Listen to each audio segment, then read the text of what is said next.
ले जाती है जहाँ पर धूप ही धूप थी। धूप मिलते ही वो लड़की एक बहुत ही खूबसूरत परी में बदल जाती है। क्या आप तो एक परी हैं? हाँ कंचन, मैं खुशी परी हूँ।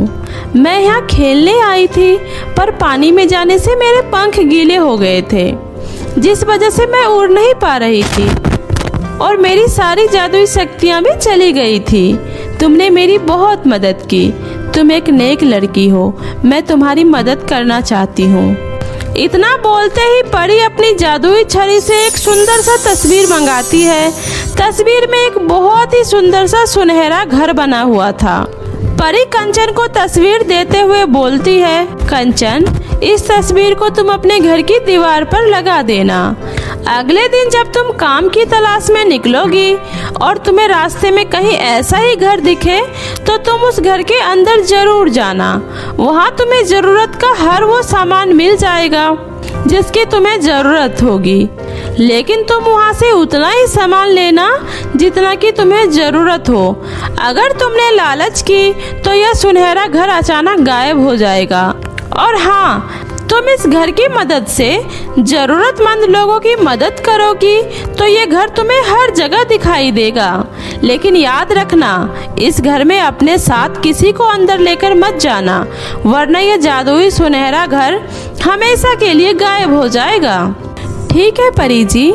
इतना बोलकर परी कंचन को वो जादुई तस्वीर देकर अपने परिदेश लौट जाती है। कंचन भी तस्वीर को लेकर खुशी खुशी अपने घर आ जाती है और उस तस्वीर को घर के दीवार पर टांग देती है और दूसरे दिन काम की तलाश में निकल जाती है। पूरे दिन काम ढूंढने के बाद भी कंचन को कोई काम नहीं मिलता है। तभी उसे अचानक वही तस्वीर वाला सुनहरा घर दिखाई देता है। कंचन घर को देखकर बहुत ही खुश हो जाती है और उस घर के अंदर चली जाती है। अरे वाह, यहाँ तो जरूरत की हर चीज है। कपड़े, गहने, खाने पीने की चीजें, खिलौने, यहाँ तो सब कुछ है। पर कोई बात नहीं, मुझे तो बस अपनी बहन के लिए कुछ खिलौने और अपने लिए थोड़ा सा खाने का सामान ही चाहिए। कंचन अपने घर की जरूरत का थोड़ा थोड़ा सामान ले लेती है और अपने घर की ओर चल देती है। घर आकर कंचन रिंकी को खिलौने देती है। दीदी, ये खिलौने तो बहुत ही अच्छे हैं। दीदी, आप बहुत अच्छी हो। आई लव यू दीदी। खिलौना पाकर रिंकी बहुत ही ज़्यादा खुश होती है। एक दिन की बात है, कंचन के पड़ोस में रहने वाली बिमला चाची की अचानक तबीयत खराब हो जाती है। दवा की दुकान नज़दीक में ना होने की वजह से कंचन सोचती है, काश अगर मेरे पास उस सुनहरे घर का पता होता तो मैं अभी जल्दी से जाकर काकी के लिए वहाँ से दवाई लाकर काकी को दे देती, जिससे काकी जल्दी ठीक हो जाती। कंचन के ऐसा सोचते ही अचानक वो सुनहरा घर उसके सामने दिखाई देने लगता है। वो दौड़कर घर के अंदर जाती है और काकी के लिए दवाई लेकर वापस आ जाती है। इसी तरह कंचन उस दिन के बाद से गांव के सभी जरूरतमंद लोगों की मदद करने लगती है। उसे जब भी कोई मुसीबत में दिखता, वह उसके लिए उस जादुई सुनहरे घर से सामान लाकर दे देती। इधर कंचन को लोगों की इस तरह से मदद करता देख उसकी सहेली मोना सोचती है, ये कंचन तो कोई काम भी नहीं करती, फिर ये लोगों की इतनी मदद कैसे कर रही है? आखिर इसके पास इतने पैसे और सामान कहाँ से आ गए? मुझे पता करना पड़ेगा। ये सोचकर मोना उसका पीछा करती है। उसका पीछा करते करते मोना देखती है कि कंचन एक घर के अंदर जाती है और वहाँ से बहुत सारी चीजें लेकर बाहर आ जाती है। अच्छा, तो ये बात है। कंचन ये सब इस जादुई सुनहरे घर के जादू से लेकर आती है। आज आने दो इस कंचन की बच्ची को। मैं भी आज उसके पीछे उस घर के अंदर जाकर देखूं तो आखिर ऐसा कौन सा जादू हो रहा है उस घर के अंदर।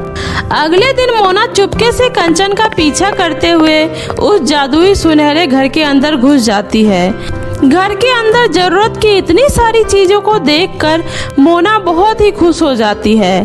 इधर इन सब चीजों से बेखबर कंचन जैसे ही घर से अपने जरूरत की चीजों को उठाती है, उसके हाथ लगाते ही चीजें गायब होने लगती है।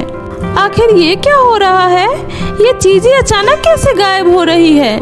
कंचन समझ जाती है कि उसके साथ कोई दूसरा भी उस जादुई सुनहरे घर में घुस आया है।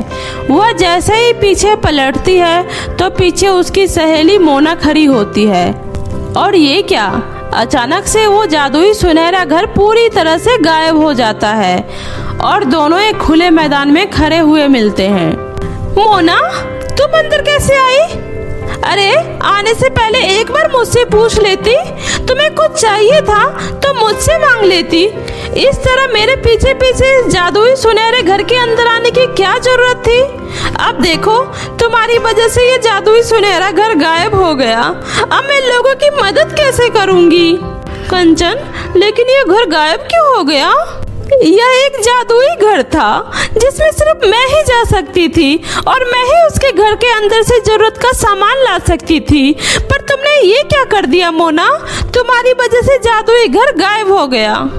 मुझे माफ कर दो मेरी बहन, मुझे ये बात नहीं पता था कि मेरे इस घर के अंदर आने से ये घर गायब हो जाएगा। घर के गायब हो जाने से कंचन बहुत ही परेशान हो जाती है और वो मन ही मन भगवान से प्रार्थना करने लगती है। तभी वो परी आसमान से उतरकर एक बार फिर आती है और कंचन से कहती है, कंचन, मैं तुम्हारे काम से बहुत खुश थी, पर तुम्हारे इस दोस्त के आने से यह जादुई सुनहरा घर गायब हो गया। पर कोई बात नहीं कंचन, अब तुम्हें इस घर की कोई ज़रूरत नहीं है।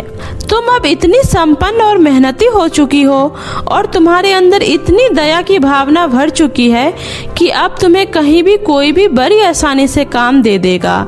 आखिर तुमने इतने लोगों की मदद जो की है। आप सही कह रही हो जादुई परी, अब मुझे इस जादुई सुनहरे घर की कोई आवश्यकता नहीं है। अब तो मेरे साथ मेरा पूरा गांव है। ठीक है कंचन, हमेशा खुश रहो और खूब मेहनत करो। इतना बोलकर वो परी वापस से अपने परीलोक में चली जाती है। मुझे माफ कर दो कंचन, मुझसे बहुत बड़ी भूल हो गई। हमें किसी से बिना पूछे उसके काम में दखल नहीं देना चाहिए और हमेशा दूसरों की मदद करनी चाहिए और अपने आप पे ही भरोसा रखना चाहिए। आज मेरी वजह से यह जादुई सुनहरा घर हमेशा के लिए गायब हो गया। तुमने बिल्कुल सही कहा मेरी बहन, हमें खुद पर भरोसा रखना चाहिए। यह जादुई सुनहरा घर गायब हो गया तो कोई बात नहीं, हमें हमेशा मेहनत करके आगे बढ़ते रहना चाहिए। तो मेरे प्यारे दोस्तों, कैसी लगी आपको मेरी ये कहानी? मुझे कमेंट करके ज़रूर बताएं।